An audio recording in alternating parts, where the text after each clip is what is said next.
بسم اللہ الرحمن الرحیم۔ السلام علیکم، دس از سر فیصل امین۔ آج آپ اپنا پہلا لیکچر سن رہے ہیں جو کہ سینٹنس کے متعلق ہے۔ جب ہم سینٹنس کی بات کرتے ہیں تو اس میں دو امپورٹنٹ چیزوں کا ہونا ضروری ہوتا ہے۔ سب سے پہلے اس میں کمپلیٹ میننگ ہو اور ساتھ ہی ساتھ اس میں ایک ورب ہو۔ کمپلیٹ میننگ والی بات تو ہماری سمجھ میں آئی جاتی ہے، لیکن واٹ از ورب؟ ورب ایک ایسا ورڈ ہوتا ہے جو کہ یا تو ایکشن کو شو کرے یا پھر اسٹیٹ کو شو کرے۔ اسی طرح سے جب یہ جان چکے ہیں کہ ورب کا کام یا تو ایکشن یا اسٹیٹ کو شو کرنا ہے کسی شخص یا چیز کی، تو ہم اس کے ساتھ ساتھ اس کی ایگزامپلس بھی بنا لیتے ہیں۔ ایگزامپلس بنانے کے لیے جب ہم ایکشن کی ایگزامپلس بنائیں گے تو ہم اس کا سیکوینس ذہن میں یہ رکھیں گے کہ سب سے پہلے سبجیکٹ استعمال ہوتا ہے، اس کے بعد ایکشن ورب اور اس کے بعد آبجیکٹ۔ یعنی جب ایکشن کے جملے بنائے جائیں گے تو سبجیکٹ اور ایکشن ورب، ظاہر ہے ایکشن کا سینٹنس بنایا جائے گا تو اس کے لیے ایکشن ورب درکار ہوں گے۔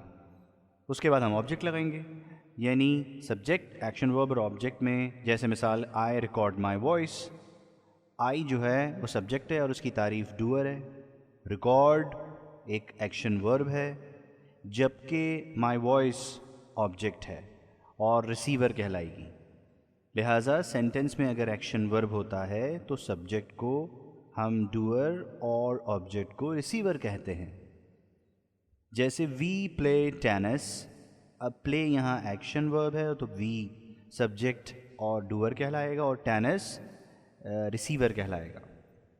اس کے علاوہ جب ہم اسٹیٹس کی ایگزامپلس بنائیں گے تو اسٹیٹس کی ایگزامپلس بناتے وقت سبجیکٹ، اسٹیٹ وربس جو کہ ہم نے اب تک 3 پڑھے ہیں، از ایم آر، اور جن کو ہیلپنگ وربس اس وقت کہا جاتا ہے جب ان کے برابر میں ایکشن ورب کی first form I N G کے ساتھ اپیئر ہو۔ جیسے I am recording my voice, اس جملے میں ایم کے بعد ریکارڈ میں آئی این جی لگے ہونے کی وجہ سے ایم ہیلپنگ ورب کہلائے گا کیونکہ ایک ورب کی ہیلپ کر رہا ہے۔ اسی طرح سے شی از کوکنگ، اب اس کے بعد کوک میں آئی این جی لگے ہونے کی وجہ سے از اسٹیٹ ورب نہیں بلکہ ہیلپنگ ورب ہے۔ اسی طرح دے آر ویٹنگ، آر کے بعد آئی این جی فارم آنے سے آر اسٹیٹ ورب نہیں ہیلپنگ ورب ہوگا۔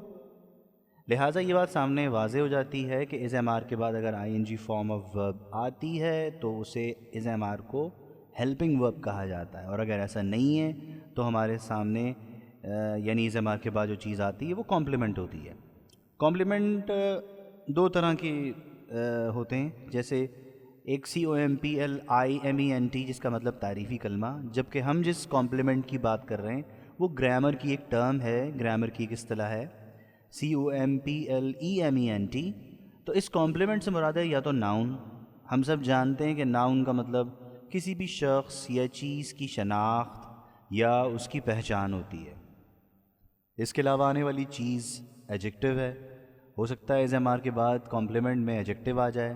ایڈجیکٹو سے مراد کسی بھی شخص یا چیز کی خوبی، خامی، اچھائی یا برائی، اور یہ بھی ممکن ہے کہ از ایم آر کے بعد ہمارے پاس ناؤن یا ایڈجیکٹو کے بجائے ایڈجیکٹو اور ناؤن دونوں ہی آ جائیں۔ یعنی آسان الفاظ میں جب اسٹیٹ کا جملہ بنائیں گے تو ترتیب سبجیکٹ، از ایم آر اور اس کے بعد ناؤن یا ایڈجیکٹو اور ناؤن دونوں ہو سکتے ہیں، اور اس پوری بات کو آپ کمپلیمنٹ بھی کہہ سکتے ہیں۔ اب آپ یہ کہیں کہ بھئی اسٹیٹ ورب کے بعد کیا آتا ہے تو آپ کہیں گے کمپلیمنٹ آتا ہے۔ اب اگر مزید کوئی یہ پوچھے کہ بھئی کمپلیمنٹ سے کیا مراد ہے تو آپ کہیں گے اس سے مراد ہے ایک ناؤن یا ایک ایڈجیکٹو یا پھر ایڈجیکٹو اور ناؤن دونوں۔ اب ہم جب اس کا سینٹنس بناتے ہیں تو جیسے دس از ہیوی، ہم کسی چیز کا اگر تذکرہ کرتے ہوئے کہتے ہیں کہ دس از ہیوی، ظاہر ہے اس کے بعد آئی این جی فارم نہ ہونے کی وجہ سے از جو ہے وہ اسٹیٹ ورب ہے، اور ہیوی ظاہر ہے کسی شخصی چیز کا نام نہیں ہے تو ہم اس کو ایڈجیکٹو مانیں گے، اور دس ظاہری سی بات ہے کسی چیز کے متعلق ہے تو ہم اس کی ڈیفینیشن ڈوئر بھی نہیں کہہ سکتے، کیونکہ ڈوئر اس سبجیکٹ کو کہتے ہیں جو ایسے سینٹنس میں آئے جس میں ایکشن ہو۔ اب چونکہ یہاں ایکشن نہیں ہے تو ہم اور بعد میں کسی چیز کے بارے میں کر رہے ہیں تو کہیں گے the thing we talk about. اسی طرح یو آر لیزی، اب آر کے بعد آئی این جی فارم نہ ہونے کی وجہ سے آر کو اسٹیٹ ورب کہیں گے، اور اس کے بعد لیزی لفظ لہٰذا ایڈجیکٹو ہے، اور یو جو ہے وہ سبجیکٹ ہے اور اس کی تعریف the person we talk about ہوگی۔ ہم ایگزامپل کوئی ایسی بھی بنا سکتے ہیں جس میں ایڈجیکٹو اور ناؤن دونوں آتا ہو۔ She is a lazy girl, she is a lazy girl میں she the person we talk about is state verb, lazy adjective اور گرل ناؤن ہوگا۔ لہٰذا پوری گفتگو کا خلاصہ یہ ہے کہ سینٹنس میں ورب ہوتا ہے اور کمپلیٹ میننگ ہوتے ہیں، تب ہم اسے سینٹنس مانتے ہیں، اور ورب سے مراد یا تو ایکشن یا اسٹیٹ ہوتی ہے۔ لہٰذا ہم دو طرح کے جملے بناتے ہیں، ایکشن کے یا پھر اسٹیٹس کے۔ جب ایکشن کے جملے بنائیں گے تو ہم ایکشن وربز استعمال کریں گے، اور جب اسٹیٹ کے جملے بنائیں گے تو اسٹیٹ وربز استعمال کریں گے۔ دونوں کے جملوں کی ترتیب مختلف ہوتی ہے۔ سینٹنس جب ایکشن کا بنے گا تو سبجیکٹ ایکشن ورب اور آبجیکٹ ہوگا، جس میں ایکشن ورب ہونے کی وجہ سے سبجیکٹ ڈوئر اور آبجیکٹ ریسیور ہوگا۔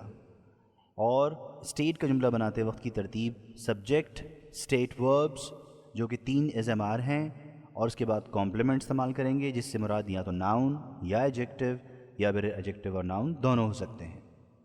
یاد رہے کہ اسٹیٹ ورب سے پہلے آنے والا سبجیکٹ کبھی بھی ڈوئر نہیں کہلاتا ہے، کیونکہ ڈوئر کہلائے جانے کے لیے ضروری ہے کہ جملے میں ایکشن ہو۔ لہٰذا سبجیکٹ کو ڈوئر اس وقت کہتے ہیں جب اس کے بعد ایکشن ورب ہو، اور اگر ایکشن ورب نہیں اسٹیٹ ورب ہے تو سبجیکٹ کی تعریف دا پرسن اور تھنگ وی ٹاک اباؤٹ ہوگی۔ اور یہ بھی یاد رہے کہ آبجیکٹ جو ہے وہ ہمیشہ ایکشن ورب کے بعد آتا ہے، اور کمپلیمنٹ ہمیشہ اسٹیٹ ورب کے بعد آتا ہے۔ ان تمام باتوں کے بعد ہم نے جو دوسرا اور جو ٹاپک دیکھا تھا وہ ہیو تھا۔ ہیو ہمارے پاس مختلف شکلوں میں ان فیوچر آتا رہے گا، لیکن انیشیلی آپ جو ہیو اس وقت پڑھ رہے ہیں وہ اسٹیٹ ورب کے طور پر، یعنی یہ بھی اسٹیٹس ظاہر کرتا ہے، جیسے آئی ہیو تھروٹ انفیکشن، یہاں یہ بیماری کو ظاہر کر رہا ہے۔ اگر میں کہوں کہ آئی ہیو 2 سسٹرز، یہاں یہ رشتے کو ظاہر کر رہا ہے۔ اگر کہا جائے کہ آئی ہیو اے بینک اکاؤنٹ تو یہ میری ملکیت کو ظاہر کر رہا ہے، اور اگر کہوں کہ آئی ہیو پولائٹ نیچر تو یہ میرے مزاج کو ظاہر کر رہا ہے۔ یہ ہم جان چکے ہیں کہ ہیو کا استعمال النس بیماری، پوزیشن ملکیت، ریلیشن رشتہ، اور نیچر مزاج کے لیے۔ ساتھ ہی ساتھ یہ بھی جان لیں کہ ہم 4 طرح کے سینٹنس بنانے جا رہے ہیں: افرمیٹیوز سادہ جملے، نیگیٹیوز انکاریہ جملے، کویسچنز سوالیہ جملے، اور نیگیٹو کویسچنز سوالیہ انکاریہ جملے۔ جملے جب آپ بنائیں گے یہ تو ذہن میں رکھیے گا کہ ہمیں فرسٹ، سیکنڈ اور تھرڈ پرسنز کا آئیڈیا ہونا چاہیے۔ جو شخص بات کرتا ہے وہ فرسٹ پرسن ہوتا ہے، اگر ایک ہے تو سنگولر، زیادہ ہیں تو پلورل، اور اگر جس سے بات کی جا رہی ہو جو سنتا ہے وہ سیکنڈ پرسن سنگولر یا پلورل ہوتا ہے، اور جس کے بارے میں بات ہو رہی ہے وہ تھرڈ پرسن سنگولر یا پلورل ہوتا ہے۔ اگر کوئی ایک چیز کے متعلق بات ہو رہی ہے تو اس کو آپ کبھی بھی دا پرسن یا تھرڈ پرسن سنگولر نہیں کہیں گے، کیونکہ وہ چیز ہے تو آپ کہیں گے تھرڈ آبجیکٹ سنگولر۔ اس کے بعد جب ہم سینٹنسز بنانے کی طرف آئیں گے تو ہم یہ دیکھیں گے کہ آئی، وی، یو اور دے کے ساتھ ہیو لگتا ہے، اور ہی، شی، اٹ اور کسی نام کے ساتھ ہیز لگتا ہے۔ جب ان کے نیگیٹوز بنیں گے تو ہیو کا نیگیٹو ہیونٹ یا ہیو ناٹ نہیں ہوگا، بلکہ ڈو ناٹ یا ڈونٹ ہیو ہوگا۔ ابھی میں نے آپ کو ڈو ناٹ اور ڈونٹ کہا، ان دونوں میں فرق صرف اتنا سا نہیں ہے کہ ایک فل فارم ہے اور ایک شارٹ فارم۔ اس میں فرق یہ بھی ہے کہ اگر آپ فل فارم استعمال کرتے ہیں تو بحیثیت اسپیکر آپ اپنی بات کو یا اپنی بات پر اسٹریس دے رہے ہیں، زور دے رہے ہیں۔ جیسے کہا جائے کہ I do not go there, یعنی میں وہاں نہیں جاتا ہوں۔ ایسے کہنے سے مراد یہ ہے کہ اسپیکر نے اپنی بات پر زور دیا ہے۔ پر اگر آپ کیجول مینر میں کہتے ہیں آئی ڈونٹ گو دیئر، تو اس کا مطلب یہ ہے کہ آپ نے بغیر اسٹریس دیے یہ بات بڑے عام سے انداز میں کہہ دی۔ لہٰذا ہیو کا نیگیٹو ہیونٹ نہیں بلکہ ڈونٹ ہیو ہوگا۔ ہمیں عادت ڈالنی چاہیے کہ ہم اسپوکن انگلش میں کوشش کریں زیادہ سے زیادہ کہ کانٹریکٹڈ فارمز کو استعمال کریں۔ تو بات ہو رہی ہے کہ ہیو کا نیگیٹو ڈونٹ ہیو ہے، اور ہیز کا نیگیٹو ڈزنٹ ہیو ہے۔ یہ بھی یاد رکھیں کہ ہیز صرف اور صرف افرمیٹیوز سادہ جملوں میں آتا ہے. ڈز کی موجودگی میں ہیز نہیں آتا. ہیز بھی ہیو میں ہی تبدیل ہو جاتا ہے. سوال بنانے کے لیے ڈو اور ڈز کو شروع میں لگاؤ. Do I have, do you have, do they have. اور سوال اگر تھرڈ پرسن سنگولرس کے ہیں تو does she have, does he have, does it have, does Ali have, does any name have. اور نیگیٹو کویشچنز ہیں تو وہی ڈو اور ڈز کے ساتھ جو ابھی بنائے ناٹ کا اضافہ کر دیا جائے گا. جیسے don't I have, don't you have, don't they have, don't we have. پھر doesn't he have, doesn't she have, doesn't it have, doesn't Asif have. اس کے بعد ہم بات کرتے ہیں کہ جب ہم النس کے حوالے سے مثال بنائیں گے, جیسے آئی ہیو فیور. ہم جانتے ہیں کہ آئی یو وی دے کے ساتھ ہیو لگ رہا ہے اور اس کا نیگیٹو ڈونٹ ہیو ہے, تو ہم کہیں گے آئی ڈونٹ ہیو فیور. سوال ڈو آئی ہیو فیور, اور سوالیہ انکاریہ جملہ ڈونٹ آئی ہیو فیور. یہ بھی یاد رکھیے گا کہ جب میں پہلا سینٹنس بولتا ہوں تو وہ افرمیٹیو ہوتا ہے, تو بار بار میں اعلان نہیں کروں گا کہ افرمیٹیو کے بعد نیگیٹو ہے, نیگیٹو کے بعد کویشچن ہے, کویشچن کے بعد نیگیٹو کویشچن ہے. یہ چیز ڈیفینیٹ ہے. I mean, this is decided that first I would make an affirmative sentence, then I'd go for the negatives, and then for the questions, and ultimately in the end, the negative question will be there. تو بات ہو رہی ہے example بنانے کی, جیسے I have flu, I don't have flu, do I have flu, don't I have flu. یعنی مجھے نزلہ ہے, مجھے نزلہ نہیں ہے, کیا مجھے نزلہ ہے, کیا مجھے نزلہ نہیں ہے. پھر ہم وی سے بنا لیں. We have malaria, we don't have malaria, do we have malaria, and don't we have malaria. Next you کے بعد you was left, like you have typhoid, you don't have typhoid, do you have typhoid, don't you have typhoid. پھر ہم she سے بنا لیں گے. She has kidney infection, she doesn't have kidney infection. Does she have kidney infection? And doesn't she have kidney infection?